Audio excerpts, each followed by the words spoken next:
Nah, ini pertanyaan yang banyak sekali juga ditanyakan, Dok. Nah, ini ibu-ibu atau istri dari seorang suami ya punya riwayat SC 2, 3, 4 kali. Dan kehamilan berikutnya itu pengen banget untuk hamil normal, Dok. Itu apa yang perlu diperhatikan oleh seorang ibu ini apabila dia punya riwayat SC terus ingin hamil normal, bersalin normal seperti itu, Dok? Ya, pastinya riwayat SC 1 kali ya dok, nggak boleh 2 kali, 3 kali. Kalau sudah 2 kali, 3 kali, mutlak itu harus di SC lagi. Jadi tidak bisa ada pilihan untuk lahir normal. Tapi kalau misalnya dia baru lewat SC 1 kali, dan pertimbangannya adalah kita harus, dan dia pingin banget nih lahiran normal. Jadi yang pertama, harus mengikuti syaratnya. Yang pertama, jarak antara kehamilan pertama, SC yang pertama dengan kehamilan berikutnya, minimal lebih dari 2 tahun. Ya, jadi nggak boleh misalnya 18 bulan atau baru 1,5 tahun, dok saya mau normal, itu kita sendiri juga nggak berani karena resiko untuk ruptur uterina lebih besar.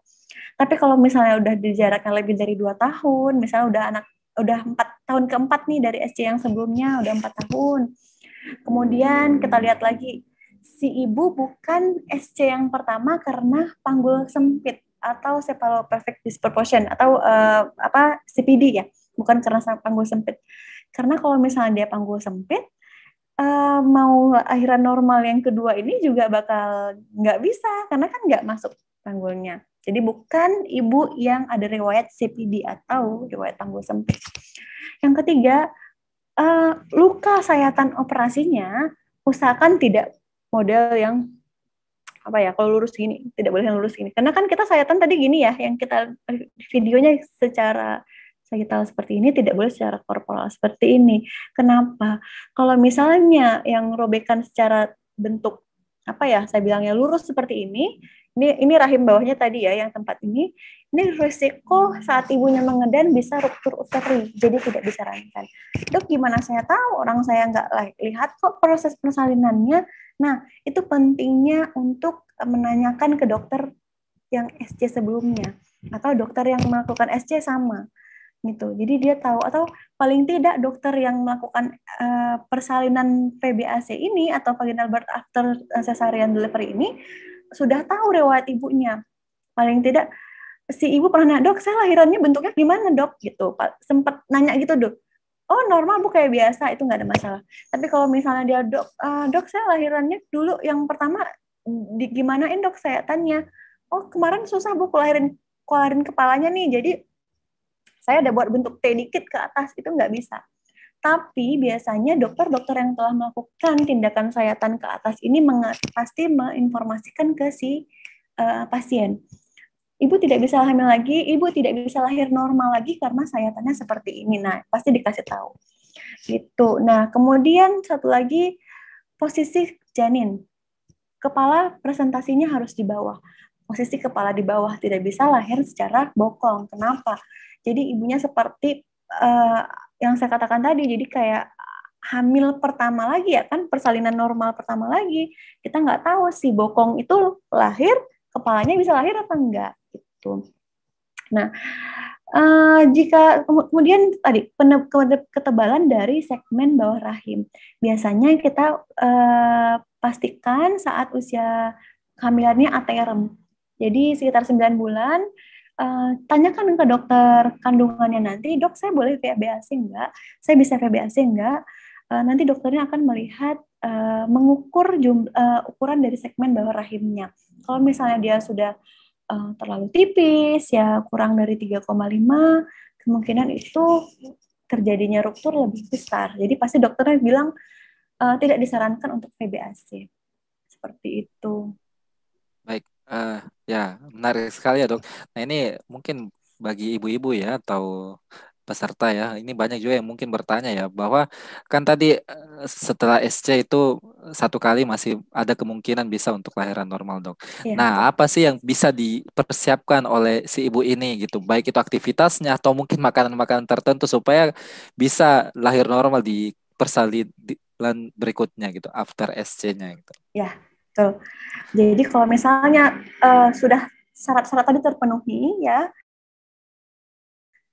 misalnya SC-nya sudah lama, kemudian posisi kepalanya bagus di bawah, kemudian luka operasinya bukan secara korporal.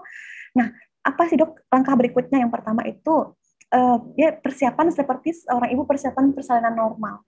Ya, jadi usahakan ada olahraga rutinnya, misalnya jalan pagi minimal 30 menit setiap hari saat usianya sudah 8 bulan sampai 9 bulan. Kenapa? Yang kita cari itu adalah si janin masuk ke dalam panggul, pintu panggul. Jadi caranya bagaimana? Ya, kita yang usahakan apakah sering jalan pagi atau melakukan yoga, yang prosesnya yoganya itu untuk proses persalinan normal. Itu. Dan usahakan berat bayinya tidak di atas 3,5 karena kita belum istilahnya gini, kalau terlalu besar tidak menjadi resiko dan juga terlalu kecil juga menjadi resiko. Jadi sekitar 2,5 sampai 3 kilo itu adalah pilihan berat badan yang baik. Jadi dokter akan menyarankan saat misalnya sudah sekitar 2,8, Ibu ini udah makanan yang manis-manisnya udah, yang karbohidratnya dikurangi, kita cukup sampai 3 kilo aja. Karena Ibu mau VBAC. Jadi itu pola makan, kemudian olahraga, aktivitas yang ringan, kalau bisa ditambah dengan yoga.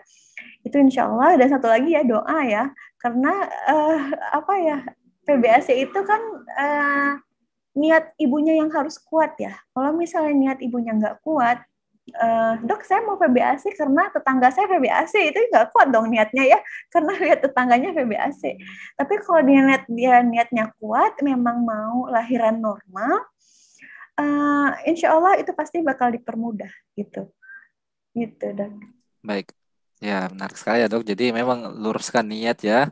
Benar. Juga aktivitasnya itu yang benar ya. Misalnya makan yang bergizi, terus aktivitas fisiknya tetap juga harus baik gitu.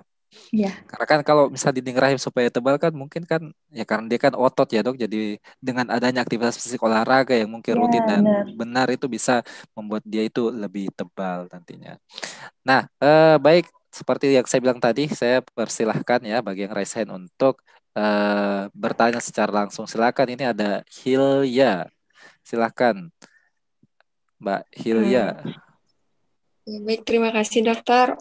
Selamat pagi dokter. Saya izin bertanya. Hilya dari FK Untan dok. Apakah ada indikasi untuk SC bila seorang perempuan itu punya riwayat HNP dok atau saraf terjepit dok? Soalnya saya pernah mengalami gejala atau tanda HNP tapi belum terlalu parah. Terus dokter sarafnya bilang ini anak bapak perempuan, takutnya nanti dia susah melahirkan gitu dok, kata dokter sarafnya dok. Mohon penjelasannya dokter. Terima kasih dok. Ya, terima kasih Hilya ya. Nah, untuk HNP, kita harus pastikan dulu gejalanya seperti apa. HNP-nya itu sudah apakah berat, misalnya gini. Yang kita butuhkan saat proses persalinan itu kan posisi litotomi ya. Litotominya. Semakin bagus litotominya, semakin bagus posisi makrobat, artinya pahanya sampai ke atas, itu untuk si panggul itu bakal membuka pintunya lebih besar. Kalau litotomi dan posisi makrobatnya baik. Makrobat itu pahanya si pasien ditarik sampai ke dada, dok. Jadi itu akan membuat regangan dari panggulnya si pasien, panggungnya si ibu, pintu panggul si ibu. Nah, dok, tapi ini saya pernah dapat kasus pasiennya tiduran aja, baru naikin kakinya dikit aja itu udah kesakitan. Nah, dia bilang, dok saya dari riwayat HNP, datang ke poli ya, dok saya dari riwayat HNP, baru kita mau naikin kakinya ditekuk, itu dia udah kesakitan. Apalagi kalau dia posisi litotomi, dia bakal sakit menjerit, jadi itu udah nggak bisa. Jadi kalau misalnya Hilya bisa bisa mengetahui kondisinya, nanti coba dikontrol ke dokternya, seperti apa HNP saya. Tapi bisa dirasa sendiri, kalau misalnya saya posisi litotomi, saya bisa nggak sih, nyaman nggak sih? Gitu. Kalau misalnya bisa, dan bisa dengan dalam waktu yang lama, insya Allah bisa. Karena yang kita butuhkan adalah proses litotomi dan juga pengeluaran terakhirnya bayi. Tapi kebanyakan kasus pasien-pasien dengan HNP pilihannya adalah kita lakukan seksi sesaria, dok. Kita mengurangi resiko dari si ibunya. Karena kelainannya kan pada saraf ya, dan saat ibunya proses persalinan, saraf pada tulang belakangnya itu kan tertimpa gitu. Jadi memang pilihannya adalah SC gitu Halia. Nanti dipastikan kembali gejalanya yang muncul seperti apa ya.